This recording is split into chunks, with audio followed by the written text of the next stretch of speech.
There is a lack of nuance on social media. This is not a hot take, there literally just is. You comment you like pancakes, so then someone else assumes that you hate waffles, and really you just insulted them because their favorite food is waffles, and their dead great-granny used to cook them waffles every day, and so you just insulted their dead great-granny. How dare you? Sound familiar? Or in a more realistic example, although I think the pancakes waffles one is pretty realistic if you ask me, someone will make a video commenting on their negative experience in a foreign country on a recent trip that they took. And then everybody and their mama in the comment section will say that actually they're just hating on the country and they don't appreciate the culture and maybe they're racist or they're xenophobic, etc., etc., etc. When it was just their personal experience. We do know what personal means, right? Okay. Hi, I'm Ashara, and I make videos at the intersection of sociology, psychology, technology, and media. And today, I want to get into how social media feels like it's become a wasteland for everybody's last 2 brain cells. What is going on? I've been very, very judgy with how girls look. I've never had an ugly friend. I will never go out in public with no ugly. Sometimes as women, our environments and circumstances force us to be in a state of taking action and survival and leading, and that's not what we were put here to do.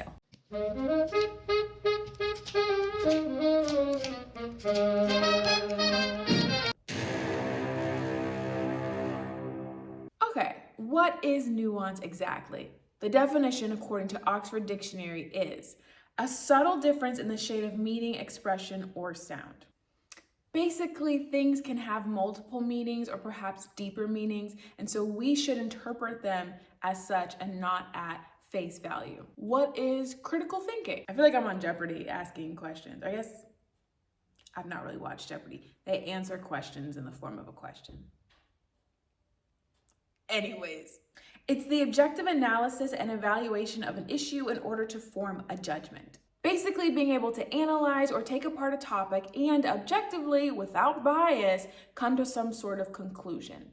And a lot of people don't do this, at least not on social media. Why though? I've scoured the interweb and I think I've found the 3 key factors that have led to the death of nuance on social media. Let's go. First up, short attention spans. We have short attention spans. Or at least we feel like we do.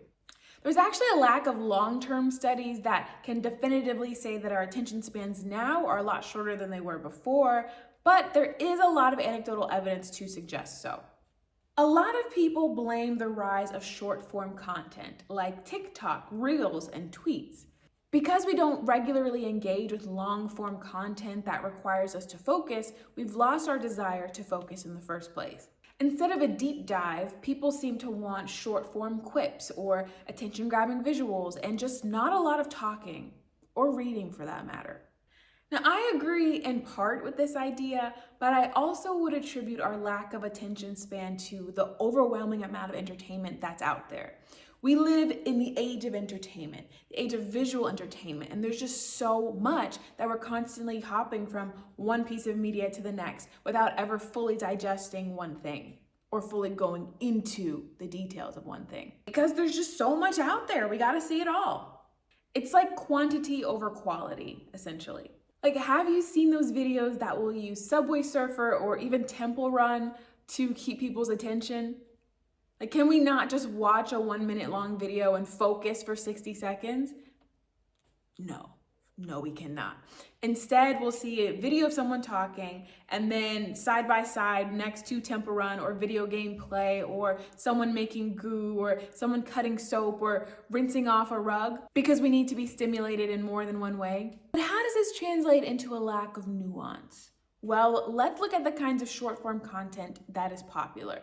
It's the kind that invokes strong feelings, particularly anger, aka rage bait. It's also videos with controversial takes or owns or disses or generalizations or sensationalizations.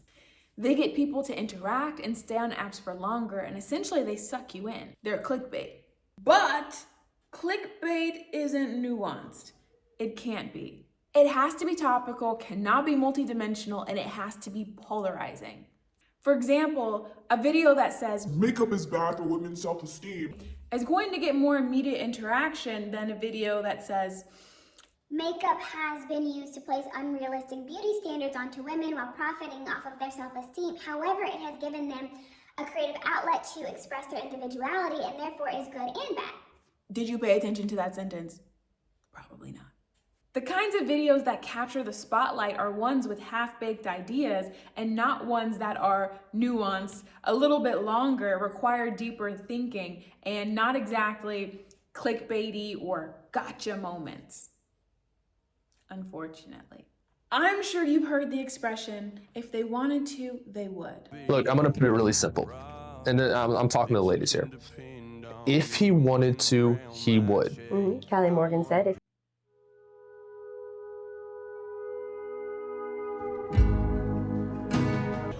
if he wanted to, he would. I just watched this man walk out of Trader Joe's with 3 bundles of flowers, and he's sitting here rearranging it. It's gone and done the rounds on social media because it's quippy, it's short, and essentially it's kind of mostly right. It's basically saying if someone wanted to do something for you or with you, they would, but they didn't, so they clearly didn't want to. But it lacks nuance. Because there's been plenty of times where I've wanted to do something and I haven't for whatever reason. You know, maybe your friend didn't go to your birthday party because they didn't have enough money for a gift, but they felt uncomfortable mentioning that. Or maybe they have really bad social anxiety. It's not all one-dimensional. If they wanted to, they would have. But this takes more time to say and more brain power to think through. And by the time the person in the video has gotten to this main point and supported it with evidence, half the viewers are already gone because their attention is gone. And this is a phenomenon for film and TV too, unfortunately. A couple of writers came out for Netflix saying that they had been told to write for viewers who had the show on in the background, people who weren't paying attention to the show in the first place. it was a beautiful day, filled with dramatic vistas and romantic rain. But that doesn't give you the right to question my life choices. So instead of dialogue being nuanced to show a range of a character's emotions, it'll just blatantly state what a character is doing on screen because the writer is expecting the viewer to not actually be watching the TV and instead to be on their phone or doing chores or doing something else. So it's dumbed down TV for us too. Boo, boo. And all of this dumbs down the viewer, the person watching, the person scrolling on social media because they're never actually asked to engage fully with one topic. Instead, they're trained to take a headline or one catchphrase and run with it. The second reason I think nuance is dead: illiteracy. You know, I don't think people want to think anymore. I think they want to be told what to think and then they'll think that. I think we're living in an age of anti-intellectualism. Did you know that 21% of adults in the US were illiterate in 2022? And that 54% of adults read at a 6th grade level or below? Did you know that? Are you alarmed by that? Because I am. I don't think short form content is mostly to blame here. I think it's poverty and a lack of funding in public schools. Especially when looking at statistics like 3 out of 4 people on welfare can't read, or 50% of the unemployed between the ages of 16 and 21 cannot read well enough to be considered functionally literate. And I've heard the argument, well, all that matters is that people can read signs and menus and instruction booklets. Right? Wrong. But that's not true, because with reading skills comes contextualization skills and analysis skills and critical thinking skills. If you're reading at the level of a 6th grader, you're probably going to analyze at the level of a 6th grader too. But that's not good when it comes to more adult topics like women's rights, the separation of church and state, voting. You see the problem here? If you don't read, you're not likely to contextualize or analyze or think critically. But you know what these people do? They'll watch short videos online that preach half-baked ideas, and then they won't think deeply about those ideas because they don't know how to. All right, you got 3 wishes, kid. Think about them carefully, okay? Spiders. You want to be Spider-Man? No, I wish spiders ceased to exist. Okay, your wish is my... Hold on a sec, bro. You can't do this. Why not? I hate spiders. Okay, but like if you get rid of spiders, then there's nothing to catch flies, and if there's nothing to catch flies... Okay, then I wish for no flies. This isn't that complicated. Kid, you're not listening. If there's no flies, then predator insects are gonna start eating crops. You understand? Crops? We're talking widespread famine, the extinction of the human race. Do you still want to get rid of spiders? I don't care. Spiders are bad. They're not good. What? Just admit things were more complicated than you thought and move on. I'm feeling backed into a corner right now, so I'm about 5 seconds away from turning into a rabid raccoon. So see how one thing connects to the other? I'ma keep going. We see examples of this in comment sections where people will try their hand at debating, only they'll leap to conclusions, they'll fail to do research, and they will generalize their personal experience. Even if they know that they don't have enough information on a specific topic to form an opinion, they'll still form one, put it out there for everybody to see, and when confronted with correct information that goes against everything they just said, people will still hold on to their original idea. Why? I think people are scared or have a deep aversion to feel wrong or like they are inferior to someone else intellectually. People don't want to be made to feel dumb. I don't think it's dumb to have an idea, learn new information, and figure out you were wrong. That's just called learning. That's literally just learning. Scientists do it all the time. People do it all the time. It is dumb to still hold on to a wrong idea after it's been proven wrong, though. And to take it a step further, we've seen people demonize education. I could have said, wrote some songs about Ricky, never mind, he's trash. I was like, I could have said that. That would have really But I didn't. I said, now I listen and laugh. Here's why college is a waste of time. And I'm gonna get a lot of slack for this because I actually have an engineering degree, but I don't think in the current world, the time and money you exchange for a degree is worth it.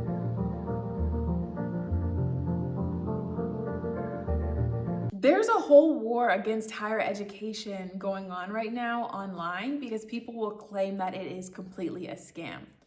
That's not true. There are a lot of problems with it, don't get me wrong, specifically the cost of higher education and the increasing difficulty that comes with getting your degree that you just spent your parents' life savings on and then trying to get a job that pays you what you're worth.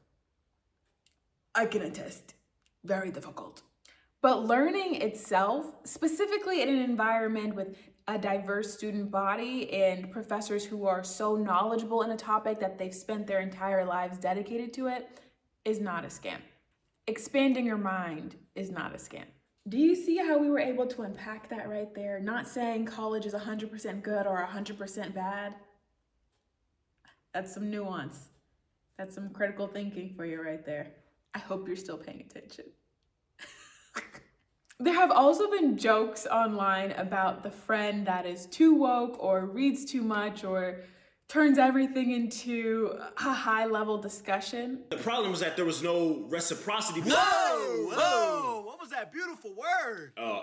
Reciprocity. What does that mean, my brother in grammar? It means an even exchange. Oh, there you go. Oh, hi. Sorry, I didn't see you there. I was reading. I'm a big fan of books. Libros, if you will. Yeah, that's book in Spanish. Are you going to ruin this fucking moment? I absolutely have to. What in the Bobby? I can laugh when a joke is made, of course. Sometimes I think they're funny. But I think there's more to dive into when people talk about those analytical people being killjoys. First of all, not every moment that we're supposed to have in life is meant to be joyful or fun, okay? That just is what it is. And a lot of times analysis is not fun because it brings to light some deeper harmful things. This reminds me, and now I'm getting off script here, of, what's her name? Sarah Ahmed. I wanna say she's a feminist author and she has a book about being a killjoy, like a feminist killjoy, because whenever she was in spaces and would bring up these topics, she would realize that the levity or sense of lightness in the air had died. But that was necessary when talking about these topics that are more serious. So sometimes you have to be a killjoy. You do. Anyways, girl, To be able to understand nuance and to take in information in a multidimensional plane requires a certain level of literacy. And not just reading books literacy, but media literacy too. What is media literacy?